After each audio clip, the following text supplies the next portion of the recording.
Building in Africa while living in the diaspora is not easy. So today I just want to share with you what actually happened to me recently. And I want you to make a decision whether this was a scam or maybe this is just normal. So that we all know exactly what to do when we encounter such things. Now stick around, I'll be back after this.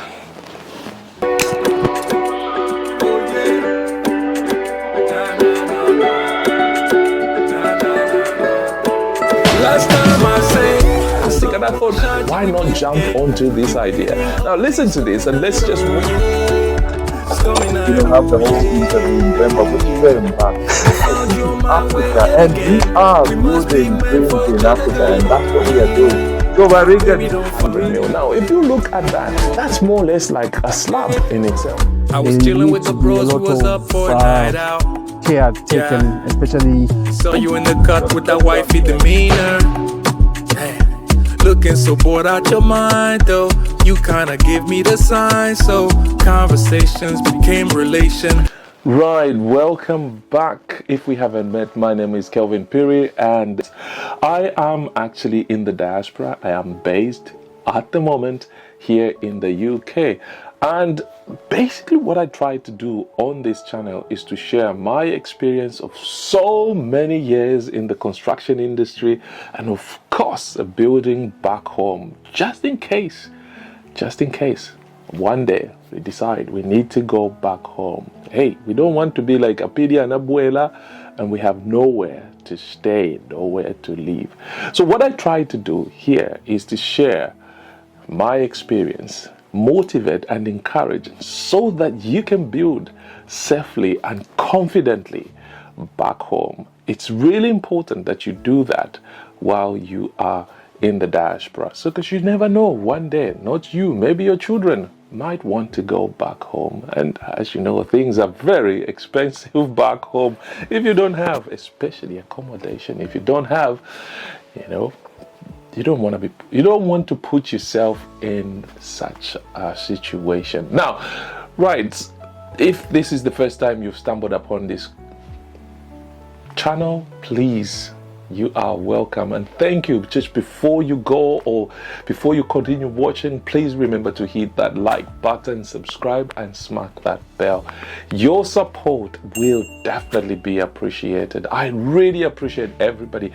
I mean, I go through the comments and somebody says, well, I'm one of your subscribers and this and that, and of course I will take time to respond to you. If I haven't responded, I will definitely come back and I will respond to whatever question you have, whatever you want to ask me. If you want to help me, if you want me to help you with anything, I will do that. Right now, obviously, just talking about support, we have this book on Amazon. This is a building. The subtitle there is How to Build in Zambia While Living in the Diaspora, which is actually the series title for the series that we are running on YouTube, and it's about building dreams across continents. So if you have a chance, please go to Amazon and get yourself a copy. Your support that way will be much appreciated. And hey, most of the stuff that I actually share here come from this book, so please remember to support us that way. And if you have bought a book, drop me a comment. I do appreciate everybody that has actually bought copies and say, hey, we've got a copy, but I want to know what you think about the copy. And if you have any questions, maybe from the book or anything that you are experiencing, get in touch with me and I will definitely love to get in touch and just discuss whatever. I'm learning as well. I'm learning. Right, let me get on to what I wanted to share with you today. Now, obviously, as you know, my project in Lusaka at the moment, I am actually building 22 apartments. And all right, they are on 2 plots. And Recently, I did share a video where my plot was actually flooded, and a few days ago it did happen again, and I'll share the videos in there. Right, straight away, I will confess, it is kind of like a swampy area, but that's not a problem. Here in the UK, that is what we have. We have clay soils. We deal with those situations every day, and of course, you know, in Zambia, we wouldn't want to build or where there is, where it is a swampy area, but we do build anywhere. We can build anywhere. I mean, I'm sure you've seen in Dubai where they had to reclaim the land from the sea, create more land, fill up part of the sea and build accommodation there. So these things do happen, and in construction, we do find situations like that. But it's nothing to worry about. What is key is to address the problem. And one of the things that I love about the situation that we find ourselves in Vona Valley is, let's assume it was like last year when it didn't rain. We wouldn't have paid attention to making sure that we put in place drains, French drains, and all these systems that we need in order to drain the area. But what is happening is we are now looking at this and we are corroborating with the neighbors to come up with solutions that will obviously help us. And that is really important. As I said, this is not a huge problem when you come to construction. It is something that can be sorted out.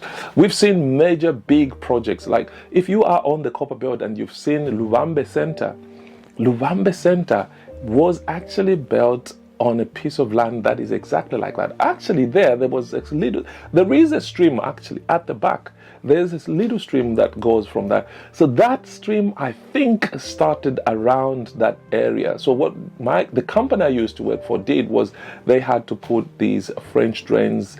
You put these perforated pipes underneath. You put rocks and all that, and here you are. So you've got Luvambe Center. So even in Zambia, these things do happen, and we do try to make sure we do sort out issues like that. So for me, I'm very excited because I'm managing this project, and I don't want to try and forget about sorting out the drain. So we are doing that. Now, that takes me to what I want to share with you today. So a few days ago, huge, rains poured throughout the night, and got a video. The whole place was filled up because we didn't have outlets where water could actually go when it rains. So what I did was, the first thing in the morning I did was, we need to make a drain. So now, if you've seen my video, there's a road that is not fully built at the moment, but the plans are, because this area is a close, so the plans is to make sure that this road is paved from the main road, and we'll put palm trees and all that stuff. So we had to build a drain on that road going into our close. So what we did was, I had to hire a TLB. This is a backhoe, a machine that's got a backhoe at the back. So I had to hire this. So I told my builder to say, go and look for a machine, and he went, because there's loads of these machines by the roadside if you're driving in Lusaka and people are looking for more work. So I said, yeah, go and do that. So now, when he got there, he said, well, there is a man, speak to him. And then I started talking to this guy, and he said, well, for you to, if you want to hire this machine, it's about 7,500 a day. And I said, yeah, I think once we've done the drain, I would want to use the machine on site to do various things.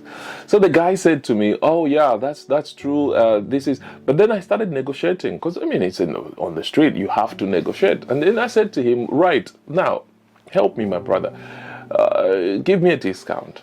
And we ended up coming down to about 6,500, which I thought, that's fine. But then they said to me, right, what we need is, before we leave, we want some money for fuel. And then when we get to site, you have to pay the whole lot.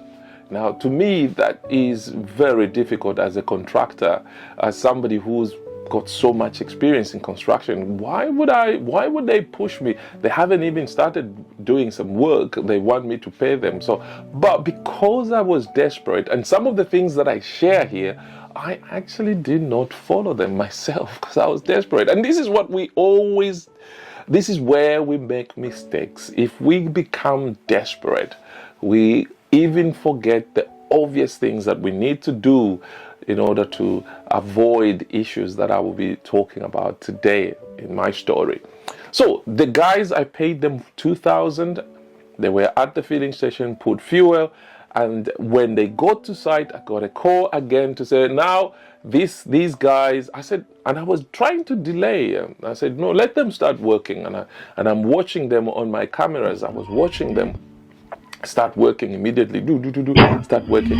And I got persistent calls to say, no, you need to pay them because that's how they work now. How they work, right? Okay, so I didn't see any terms and conditions, but if that's how it is, I want this place drained out. Because they said to me, right, because it's about 1 in the afternoon, so we can do 4 hours today, and then we'll leave the machine by site tomorrow, and we'll come and continue and do anything so that we can finish the hours. And I was like, brilliant, this is good. So they started working, and I was watching them. The work started working, doing the drain. So when they finished around 5, they called me and said, well, we are going. And I was like, why? No, the road is so bad we can't drive, it will get stuck. And I said, no. You need to leave the machine here. No. Let me speak to your boss. I tried to speak to the owner of the truck, and I couldn't. And I was thinking, what's going on here? So I couldn't get through. The gentleman who was operating the machine stopped picking up calls as well. So what happened was, I got a call from my builder. He says, no, they will come first thing in the morning tomorrow. And I was like, okay, that's fine. Right. So you will come tomorrow morning, and that'll be great. So the next day came, and these guys didn't turn up. So I said, okay. And I tried to call them. The boss, the owner of the machine, wasn't picking up. I tried to call the driver, wasn't picking up. The operator wasn't picking up. Then finally, I used my long, rich hands. They called me.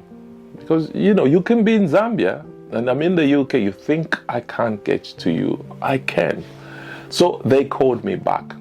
And the owner of the machine started explaining what was happening. Now, I'm going to play a little bit of my conversation. Now, this is not for everyone, but I just wanted to show you what was happening so that you understand now. Okay, go. The foreman, the foreman, he came with the agent. Okay. That agent, I know the agent. The agent, he might pass my business sometimes. Okay. So, uja agent ananuza to kuli client kuchama valu kujoga mena kwa bati ana 55 na bamuza no waboti ni sibaza vome sibaza vome yo kamba boy kama ngasuza sevenza nata okay ninga batuma po client babotenga meaning yo foreman ninga batuma kwa meno uliri kwa meno 70 kungatwasiza nchito bwe bakutenge nata okay kunga batume tinga kumanena we okay, nizaka kama na boss with ya but 55 then you can't get kama so okay, go. Ngasikuli mushe ukwendele. Ndio so pe wanafika ba foreman wanu na bafunza to ndimwe wamena te sina kambepo vandrama kama na wameno judge ndame wana kumana na hivi so since wa communication ni wana chana hivi so after mamani tumina phone na mtumina phone na hiyo wa client bauza wa foreman kuti walipila 65 65 was one of the client ya kama 55 at no wa yanga socha kwa bati ni 65 nata mine yange so ni office ndrama zamene bali Steve na pele na basi nienda mimi katika cooperative don kabwanji Vinaona kabwanji. Right. Now, obviously, this is what was happening. So if I go back, so when they finished the work, and I said, you pack the machine, they said, we'll come the next day. actually, when they finished there, they started saying, no, we'll convert the hours, the rate to hours. And I said, okay, so how much is that? And then they said to me, no, it will be 1,800. So now, remember, I paid 6,500. So they are now telling me it's 1,800. Now, 1,800 times 4 simply means that it will cost me 7,200, which now actually means that I will owe them. Right, remember, I paid 6,000 for 8 hours. Now they're telling me, because they've only done 4 hours, converting this to our hourly rate, it now becomes 7,500. And I said 7,200. And I said to them, how can 4 hours be equivalent or even more than 8 hours? Does that make sense? So this is where now the conversation was, and this gentleman was now explaining to me what was happening. And that's the reason why they were hesitant, because obviously the money that they received, which was 5,500, as far as they're concerned, they thought the work was just, if they clear that drain, that's it, and it's all done. Gaoneka office wakaveza ti ise bazona wati operate kapena adia zijandrama achajinga grant more than ever news less mona Arizona so napenda muda je talk center ni namutumira inakuwa bati oh iwe bakrant baja nimenza kutuma phone ichitali fund zijan Hello. Just a break there. Yeah, we'll continue. Yeah. Hello. Yeah, I'm here. Yeah, natinga ni ndrama zemeno unatenga hapo zizo pamwa 55 ije hapa mwamba meno unatenga hapo. Kati ndrama kalipo kuti wabweze bafuma ni then bazaba uzabosi wa kuti ndrama is wabweze na because in drums or if you want you can call your ndan your My foreman. foreman. Toba foreman ni wanalipira ine ndrama ije hapa first ya meno muna I don't know kapena ni hapa first kapena ndiye pe mnatuma diesel first pe mnatuma diesel mnatuma zingati I sent 2,000. You sent 2,000. So Yes. Then after So the guy that I'm talking to is actually the operator, and his boss. I had just finished the conversation with his boss, and that's the operator. after I reached the site, you sent how much? When you reach the site, I sent 4,500. No, because ine wana nisimana banzo kama na wamena na nitenga ne agent. Mimi wananipasa cheo kwa na pamoja na diesel wananipasa 55. So there is a cartel here, is it? People are not being truthful, is it? Yeah, so what is the challenge? Mungaonekati kapena yo foreman ni banaka mana ujaje. I don't know hapa really because me I'm at the office because ninaona ta boss abazana wanakati sini innocent. Like ni the office ni washitri explain vinashti. Because sometimes manchita kutenga kuma agent wamena. Right. So you see, now when I spoke to the owner of even this guy, I actually said to him, you sound honest guy. Why don't you just tell me what's going on? Now, obviously, I probably do understand, and I will probably say this, maybe the driver is actually, or the operator is actually correct in what he's saying. He wasn't aware, and possibly his manager, because I spoke to his manager, and he's actually willing to come on the show here on the channel, and we can talk about how best we can protect one another, and how best you guys in the diaspora, just as me, like me, can actually work and engage with builders and everybody in Zambia in a safe and confident way. Because what is happening is there's a lot of mistrust, a lot of untruth, things that are not correct. The most important thing is, if you tell me this is what you're going to do, let it be so. Don't try and manipulate the system, the situation. I spoke to my foreman, and he obviously explained what was happening and all that. But I think ultimately what we need to do is to be honest and straightforward. And I think one of the things that I want to do is, when you tell me this is what you're going to do and I buy that, that is what is going to happen. And that's the reason why I always talk about contracts. It's because you try and avoid things like this. Don't go out there and start just making up things and say, oh, this is how we do it. This is how we do it. I actually, when I was talking to the owner of the plant, I actually told him, you know, you're dealing with somebody that has been in the construction industry for many years. And I know what you're talking about. So when you start talking, don't create things and say, oh, this is how, you're making it up. Those are not standards. You make it up. But now, you could imagine, I thought hiring the TLB for 8 hours. But at the end of the day, I actually just hired it for 4 hours. And when I told these guys and said, you need to go back and finish the work, and because I need my 4 hours. Oh, no, it will cost us a lot, blah, blah, blah, and all that. Because we thought, because a lot of miscommunication, a lot of mistrust, and this is what we want to avoid. Now, is this a scam? Is this, you know, people trying to be clever? I don't know. Or is it people not really being truthful or being ignorant or taking advantage of the situation? Or is this how we work in Zambia? And I would say no, because I've worked with a lot of people right now in Zambia, and I've shared my story where these guys have been brilliant. And I just pick up the phone and I call them. But of course, you know, in business, you have to keep checking and making sure that, because sometimes when, oh no, you know, this is a trusted person, and then over a period of time, people, you know, relax and familiar. They become so familiar with you, and they tend to relax. So you have to be on top of things, and that's the reason why I have cameras on site. I'm always talking to the guys on site, is to try and avoid things like this. And if something happens, they knew I was watching them. I knew I could see them. I could see the truck. I've got all this footage. I'm there. The whole thing, you know, is exposed, and the truth is known to say, you know, there was something going on here.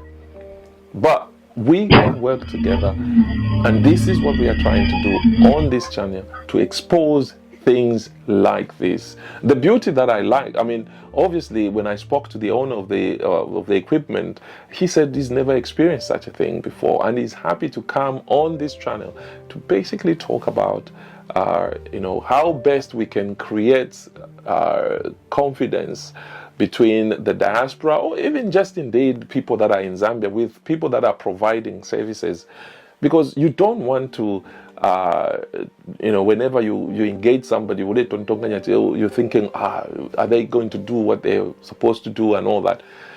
So I do understand where it all went wrong. I do understand where the whole issue just came out, you know, it just didn't work properly.